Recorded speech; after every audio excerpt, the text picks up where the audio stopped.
मैं हूं हमज़ा मुनीर और आप देख रहे हैं YouTube channel H series notes.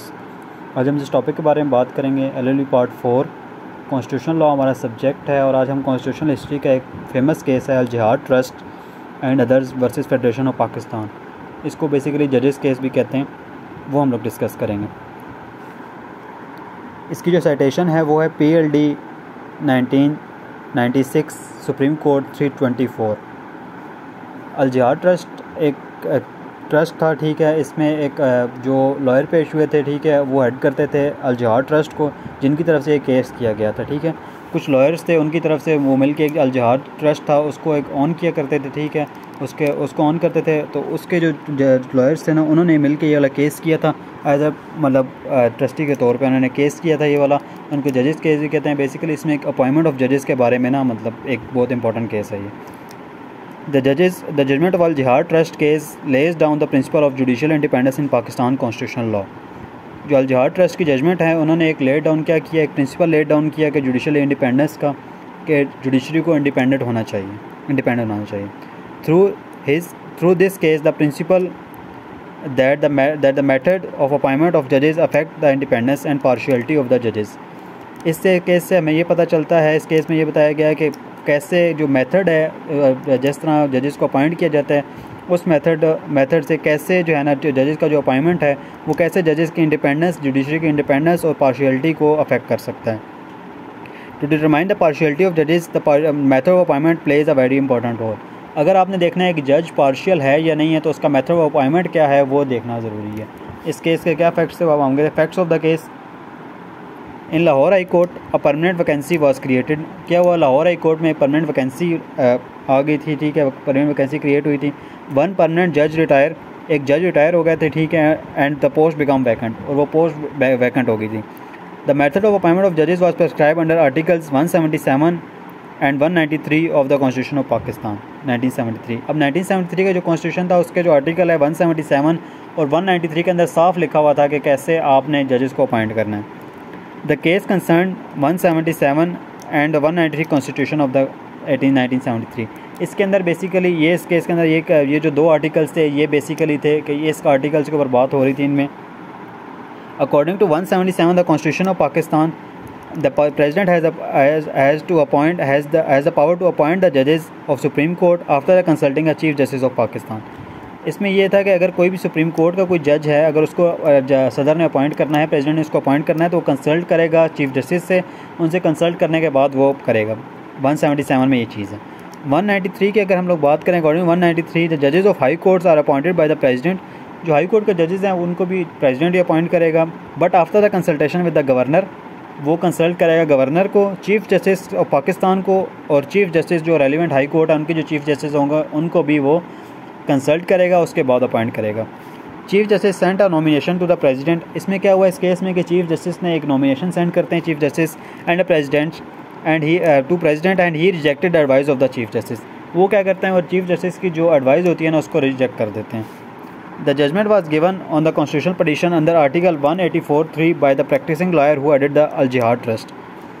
ये जो जिन लॉयर जो पेश हुए थे, जिनकी तरफ से ये किया गया था, प्रैक्टिसिंग लॉयर थे वहाँ पे, वो अल जिहाद ट्रस्ट वो को हेड करते थे वो, और वो उन्होंने कॉन्स्टिट्यूशनल पिटीशन के अंदर 184(3) के अंदर 100 मोटो है, जो फंडामेंटल राइट्स के खिलाफ अगर कोई चीज़ हुई है या फिर कोई एंटी कॉन्स्टिट्यूशनल हुई है, तो सुप्रीम कोर्ट के पास ये राइट है कि वो आज खुद नोटिस भी ले सकते हैं, 100 मोटो भी ले सकते हैं, और कोई भी पटिशन भी उनके पास आ सकती है, तो उसके ऊपर भी वो नोटिस लेके एक्ट कर सकते हैं। तो उन्होंने 184(3) के तहत एक पटिशन दी सुप्रीम कोर्ट के अंदर। The petitioner challenge the appointment of certain जजेस। तो वो जो जज अपॉइंट हुआ था ना, ठीक है, जिनको अपॉइंट किया था प्रेसिडेंट ने, ठीक है, वो बगैर कंसल्ट किए, ठीक है, including the acting chief justice were alleging that they were appointed on to their post by the president but because of political reason and interference in the constitutional manner. Petitioner ने challenge किया कि appointment वो जो certain जजेस को जो पहले भी अपॉइंट किया गया है और जो अब भी अपॉइंट किया गया, जो अब जजेस को भी अपॉइंट किया गया, वो सिर्फ एक पॉलिटिकल रीज़न की वजह से और इंटरफेरेंस की वजह से अनकॉन्स्टिट्यूशनल मैनर में किया गया। चीफ जस्टिस ने एक कंसल्टेशन, चीफ जस्टिस से कंसल्ट नहीं किया गया, चीफ जस्टिस ने एक अपनी जो भेजी है नॉमिनेशन उसको रिजेक्ट कर दिया गया। तो इस वजह से जो उन्होंने किया है, क्योंकि कानून के अंदर, आइन के अंदर साफ लिखा हुआ है कि आपने कंसल्ट करना है उनके साथ, ठीक है, तो उन्होंने ये petition the. Arguments by the government ने इसके अंदर क्या आर्गूमेंट्स किए, प्रेसिडेंट की तरफ से जो बंदा पेश हुआ उन्होंने क्या आर्गूमेंट्स किए। द अपॉइंटमेंट ऑफ जजेस ultimately and executive power that was given to the president. वो कहते हैं कि ये एक अल्टीमेटली पावर है जो कि जजेस को दी गई है, ठीक है। And he was only required to consult the chief justice of Pakistan not obtain their concern, ठीक है। तो अब यहाँ पे एक बहुत बड़ा लेकुना आ गया था कि उन्होंने कहा कि ये वर्ल्ड कंसल्टेशन से क्या रिक्वायर्ड है, वर्ल्ड कंसल्टेशन से क्या मतलब है, क्या एडवाइस उनकी लेनी है, क्या उसको मानना भी ज़रूरी है या सिर्फ उनसे सिर्फ कंसल्ट करना है, ठीक है। मोर ओवर वंस द जजेस were appointed they automatically become independent by the virtue and oath of their took. वो कहते हैं कि जैसे एक जज अपॉइंट हो जाता है उसके बाद वो बिल्कुल इंडिपेंडेंट हो जाता है, ओथ ले लेता है, उसके बाद वो इंडिपेंडेंट होकर वर्च्यू अपने ऑफिस को देखते हुए, अपनी वर्च्यू जो उसकी ऑफिस का तकद्दुस है उसको देखते हुए वो बिल्कुल जो है ना इंडिपेंडेंट होकर इम्पार्शियल होकर डिसीजंस करता है। और ये पावर जो है सो प्रेसिडेंट के पास है। प्रेसिडेंट चाहे तो उन्हें कंसल्ट करें, चाहे तो ना कंसल्ट करें, ठीक है। इस तरह ज़रूरी नहीं है, वो उन्हें सिर्फ कंसल्ट करते हैं, उनकी माननी ज़रूरी नहीं है। Decision of the case the leading judgment was given in the favour of petitioner. Petitioner की यहाँ पे बात मान ली गई, पटिशनर का कहा गया कि ठीक है जी, क्योंकि objection by the respondent article 184(3) constitution of Pakistan could not be involve in no fundamental rights for concern. उन्होंने फिर ऑब्जेक्शन लगाया इसके ऊपर, जो रिस्पोंडेंट थे प्रेसिडेंट की तरफ से एक जो पेश हुए लॉयर्स और जो उनके कौंसल थे, उन्होंने कहा कि नहीं 184(3) तो इसके ऊपर लगता ही नहीं, क्योंकि ये ना तो फंडामेंटल राइट्स का मामला है कोई और ना अनकॉन्स्टिट्यूशनल का कोई मामला है, फंडामेंटल राइट्स तो इसके अंदर इन्वॉल्व ही नहीं है।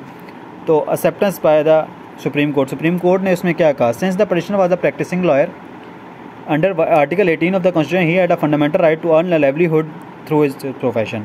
वो कहते हैं आर्टिकल 18 जो है ना कॉन्स्टिट्यूशन का, वो कहता है कि ये फंडामेंटल राइट जो है ना आपके एक प्रैक्टिसिंग लॉयर हैं जो पटिशनर हैं और उनका फंडामेंटल राइट है वो अच्छा एक लाइवलीहुड गुजार सकें। So the petitioner was maintainable under 184(3) of the constitution at the independence of judiciary directly related livelihood of the lawyer.